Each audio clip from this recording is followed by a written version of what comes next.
Your AI can do almost anything now. So why, when you need to find a real person, do you still have to put yourself on display?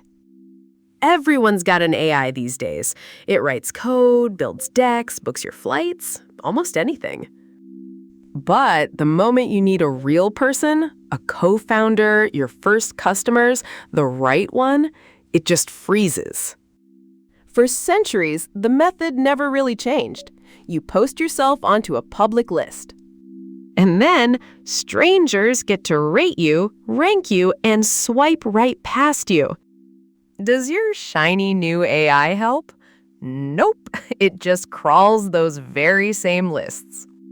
So, why not let your AI go find someone else's AI directly? The catch is, today, every AI is an island. It knows you, but it can't reach beyond you. Pairoa is the bridge between those islands.